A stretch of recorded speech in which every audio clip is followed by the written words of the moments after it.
Well, our comment section is going to be a paradise meadow after this one. There's a lot of anger out there on the internet about offensiveness, people being offended and people being offended that people are offended. And then there's this, which is just a hopefully funny video list of movie characters who, let's be honest, were a bit rubbish in terms of the whole, racial thing. But hey, if you feel like I'm being a bit too harsh on the white man, then do write in to let me know what a social justice warrior I am at perpetualcycleofanger@void.preciousopinions.com. Well, now that I've already annoyed you, let's move on. I'm Adam from Whatculture.com, and here are the 10 most offensive movie characters ever. Number 10, Long Duk Dong. 16 Candles is a much beloved classic and one of the pantheon of John Hughes movies about the awkward joys of youth. It also has a character called Long Duk Dong in it. He's not the most nuanced of characters, as you can probably guess by the fact he has Long and Dong built right there into his name. Also, a gong plays whenever he appears, in case you've forgotten he was Asian and that was the joke, his being Asian.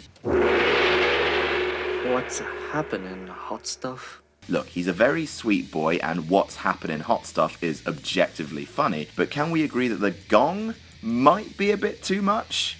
Just a bit? Just a bit too racist? Oh, no more Yankee, my wanky. Number 9, Genghis Khan. Genghis Khan is one of the most fearsome figures in the history of the world, head of the Mongol Empire, which ranks just under the British Empire in terms of size and being a massive dick to the lands that were conquered to make it. Well, in terms of cinematic portrayals, turns out Whitey wins again. Huzzah! As he was played by John Wayne in the movie The Conqueror, and John Wayne is about as far from a Mongolian as you can get without changing species. Not only was the Asian makeup offensive, but the film didn't even have the mitigating circumstances of being good. The Conqueror is widely regarded as one of the worst films of the 1950s, and the near hilarious miscasting of John Wayne has a lot to do with that. Number 8, Ruby Rhod. Not every character has to be a crude stereotype to be offensive, sometimes they just have to be annoying as piss. Step right up, Chris Tucker, who's built a career on screeching so hard he's sounding like he's prolapsing. Ruby Rhod from The Fifth Element is a mewling id of pure sonic despair. There aren't many things that I hate, Daddy Longlegs, Adam Sandler, Brie, but, and I mean this genuinely, Ruby Rhod so offends my senses that even just thinking about him to record this, I feel like I have to go for a walk to calm down.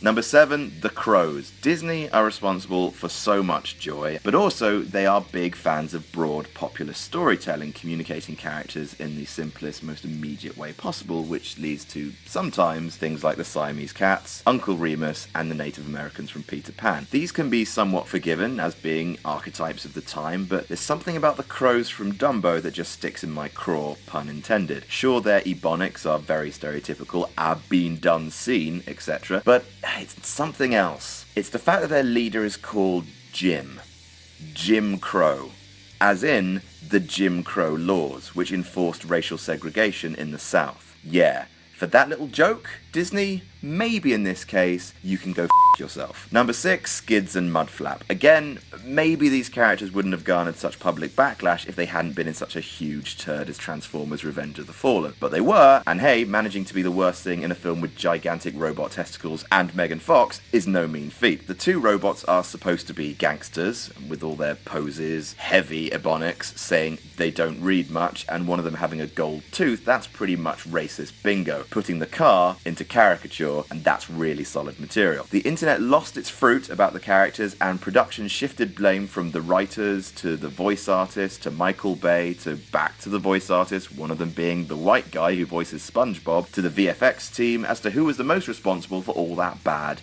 racism. Excuse me, I'm sorry. Number 5, Guru Pitka. We need someone to satirize Hindu culture. Quick, call Mike Myers. The Love Guru just has so much going on. Like Ben Kingsley's cross-eyed guru Tuggin Mapuda. Thing is, at least Sir Ben's dad was of Indian descent, whereas a thick Indian accent coming out of absolute Canadian Mike Myers is a little harder to swallow. The portrayal, as well as a bunch of other shenanigans, annoyed Hindu leaders around America, with Raj and Zed saying, people are not very well versed in Hinduism, so this might be their only exposure. They will think most of us are like that, and you do not want to be compared to gurning monstrosities like the Love Guru. It would literally be better to be compared to a pile of because at least it has uses in the natural world. Number 4, Ramses and Moses. Exodus, Gods and Kings, aka Ramses vs. Moses, Dawn of Justice, is set in ancient Egypt and has ancient Egyptian lead characters. To play these parts, they hired a Welshman and an Australian. Sorry, that's unfair. Christian Bale prefers to identify himself as English, which is a lot better. At least when The Conqueror was made, they had the excuse of it being in the 19 50s. What's the excuse this time? Well, turns out money, and Ridley Scott put the cherry on the bad cake when he said to the media he wouldn't have got the movie financed if his lead actor had been Mohammed so-and-so from such and such. Now that is PR you just can't buy. Number 3, Mark Watson. Blackface is one of those things that even most SJW hunters can agree is a bad thing. Many people have done it, including greats like Laurence Olivier, Fred Astaire, Bing Crosby, Alec Guinness, and then there's C. Thomas Howell in Soul Man. He plays Mark Watson, who, in order to get an African-American only Harvard scholarship, takes tanning pills to turn his skin black. Cue lots and lots of moments of him doing black things. Black things, black things, setting the world's progress clock back to the 1940s. The film tries to be sweet in the end, and Watson eventually acknowledges his whole white privilege thing, but then again, there's also a bit where he dresses like a pimp, eats watermelon, and says bitch, so not all is forgiven.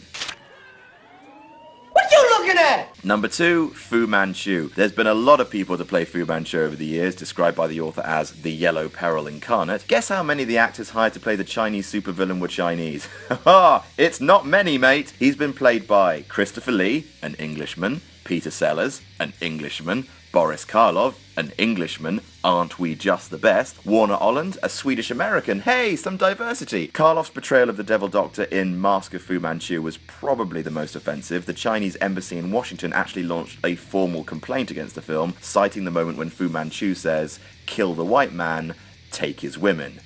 That is just delightful. And number 1, Mr. Yunioshi, our Breakfast at Tiffany's, Mickey Rooney's finest hour, and one of the most glaringly racist depictions of a Japanese person this side of World War II American comics. Buck-toothed, narrow-eyed, bumping into things, screaming the word "Police." It's all here, everything you could want. Director Blake Edwards and Mickey Rooney both have expressed regret since making the film, and if anything, Breakfast at Tiffany's is a time capsule of how Hollywood used to be and shows how far we've come.